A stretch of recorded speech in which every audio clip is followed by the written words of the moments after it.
नमस्कार, मी राज गोविंद जाधव, राष्ट्रवादी काँग्रेस पक्षाचा कोथरूडचा सदस्य, तसंच शिवशाही व्यापारी संघटनेचा इथला संस्थापक आणि इथला व्यापाऱ्यांचा प्रतिनिधी म्हणून बोलतो आहे. जे परवाची अतिक्रमणाची कारवाई झाली, बांधकाम आणि अतिक्रमाची, तर लीगल दुकानदारांना टार्गेट गेलेलं आहे. कोथरूडमध्ये पाहिलं तर सर्वात जास्त इलिगल व्यवसाय सुरू आहेत, इलिगल बांधकाम बांधलेले आहेत. ह्यांना व्यापाऱ्यांचे 3 फुटाचे पत्रे चालत नाही, पण 3-3 मजली ह्यांना कसे काय चालतात बांधकाम अधिकाऱ्यांना. आज जर तुम्ही पाहिलं तर सर्वात जास्त ट्रॅफिक हे खालच्या बाजूला होतं. खालच्या गोष्टी सोडून दिल्या तुम्ही, आणि इथंच कसं काय तुम्ही टार्गेट केलं, इथंच कसं काय व्यापाऱ्यांना तुम्ही हे केलं. आज जर तुम्ही पाहिलं तर इथं 10 फुटाचा रोड आहे गाडी पार्क करायला, प्लस तिथं बिल्डरनी 10 फूट सोडलेलं आहे, त्याच्यावर परत 5 फुटाचे ते पायऱ्या आहेत आणि त्याच्यावर पत्र आहे.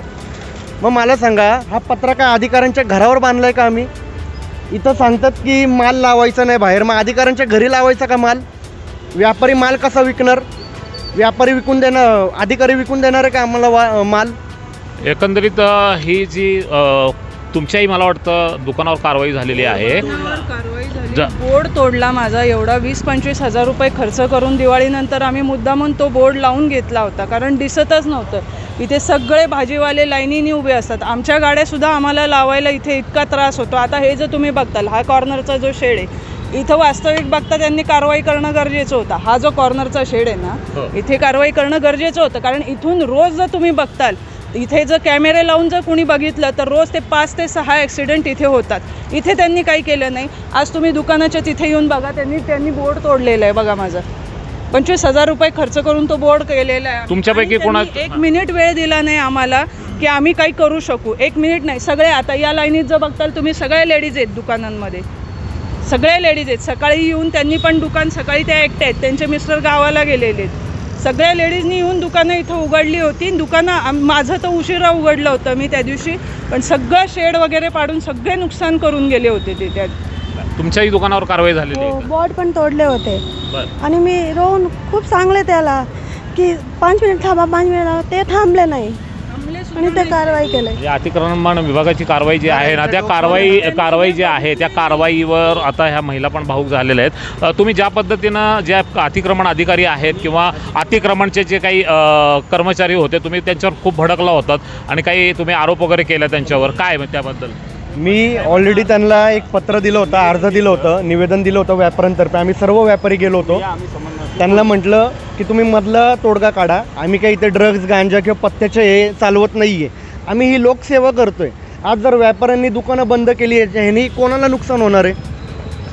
नागरिकांना नुकसान होणार आहे. आज इतक्या मोठं इकॉनॉमी चालवण्याचं काम कोण करतंय? व्यापारी बांधव करतंय. नोकरी कोण जनरेट करतंय? व्यापारी करतंय. आज नोकऱ्या नाही आहे, व्यापारी आज मरून जगतोय. 14 तास दुकान उघडतोय, आणि मार्च एंडिंगमुळे तुम्ही आमचं घरं तोडता का?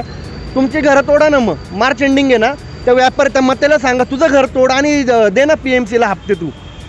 त्या अधिकाऱ्यांनी इथे कित्येक लोकांकडनं पैसे घेतलेले आहेत इलिगल बांधकाम मतेनी, म्हणून तर बोलत नव्हता ना मते. त्या मतेला मी सांगितलं, पण इथं नाल्यांवर बिल्डिंग बांधलेले आहेत, तेव्हा तुझे डोळे झाकले होते का? कॉन्क्रीट तुला चालतं, पत्र चालत नाही का? हा पत्रा काय व्यापारी त्या पत्र्याच्या खाली झोपतो का? वरनं विट्टा पडू नये कबुतरांची, काही ऊन वारा पाऊस पडू नये, झाड पडू नये, त्यासाठी तो पत्रा लावलेला असतो. त्याच्यावर पण तुम्ही कारवाई करता, आणि त्याचा काही संबंध आहे का? रोडपासून किती लांब आहे? आणि जे रोडला चिटकून दुकान आहेत त्यांना सोडून दिलंय. म्हणजे रोडपासून 30 फूट लांब आहे असं लांब आहे, आणि जे दुकान चिटकून आहेत त्यांना सोडून दिलंय. ते कोणाच्या सांगण्यावरनं सोडून दिलं? आम्हीच का दिसलो याला? म्हणजे बघा, मतेंचं नाव तर तुम्ही घेताय, म्हणजे एकंदरीत आपण पाहिलं महापालिका कारवाई करते हे सत्य आहे मार्च एंडिंग असल्यामुळं. पण तुम्हाला असं वाटतं का ह्याच्यामध्ये काही राजकारण्यांचा वरदस्त आहे किंवा त्यांचा काही सपोर्ट आहे किंवा त्यांच्या बतावणीवरून त्यांनी केलेला आहे? 2000% या राजकारण्यांचं याच्यामध्ये संबंध आहे. कारण का तुम्ही पाहिलं असेल तर फक्त ही बिल्डिंग आणि ही बिल्डिंग या 2 ठिकाणी मध्येच कारवाई झालेली आहे. खालचा अख्खा पट्टा सोडून दिलेला आहे, जिथे कंप्लेंट असतात सातत्याने गर्दी होते म्हणून. इथे आमची तर ऑलरेडी जागा आहे ना, तिथे जेव्हा गर्दी होते तेव्हा इथे डायव्हर्जन होतं. या स्पेसमुळे तर ट्रॅफिक कमी होतं, तिथं ट्रॅफिक झाल्यामुळं. आणि आमच्यावर का कारवाई केली तुम्ही? कोणाच्या सांगण्यावरनं केली? आता त्या मतेच्या खांद्यावर कोणी बंदूक ठेवली होती ते सगळं मी बाहेर काढणार. आज त्यांनी आम्हाला ज्या पद्धतीने टार्गेट केलेलं आहे, मी त्या मतेला आणि त्याच्या मागे जो नेता आहे त्याला मी टार्गेट करणार.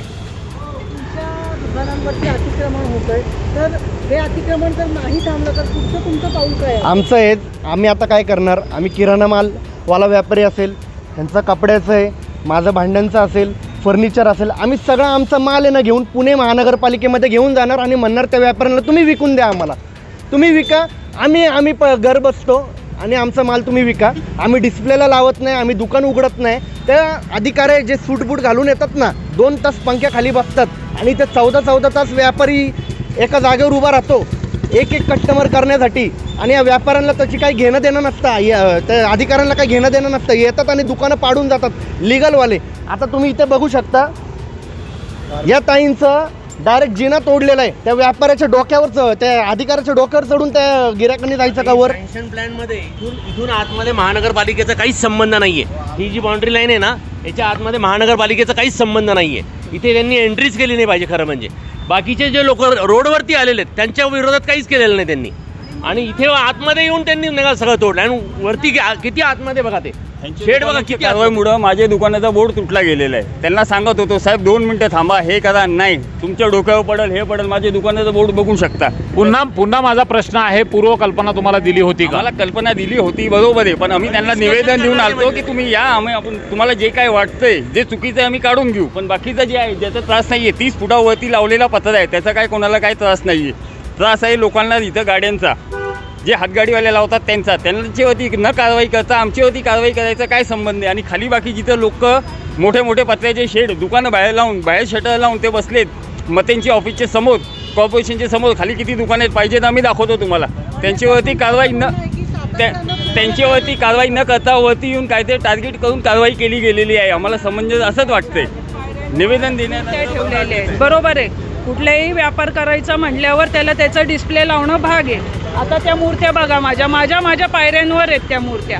रोज यांच्या गाड्या सकाळ दुपार संध्याकाळ, आम्ही आमचे कस्टमर सोडायचे, कामधंदे सोडायचे, त्या मूर्त्या आतमध्ये घ्यायच्या. महिनाभर झाले हे त्रास देत आहेत कंटिन्यू. एकंदरीत जर पाहिलं तर ह्या व्यापाऱ्यांना एक टार्गेट केलं जातं महानगरपालिकेकडून, असा ह्यांचा आरोप आहे. आणि यावर जर समजा तोडगा नाही निघाला तर आम्ही रस्त्यावर आमचे जे डिस्प्ले आणून ठेवू, असा इशारा कोथरूडमधील काही व्यापाऱ्यांनी दिलेला आहे. कॅमेरा पर्सन स्नेहा कुलकर्णीसह मी ब्युरो चीफ सतीश राठोड. धन्यवाद. आपण हा रिपोर्ट पूर्ण पाहिल्याबद्दल शतशः धन्यवाद.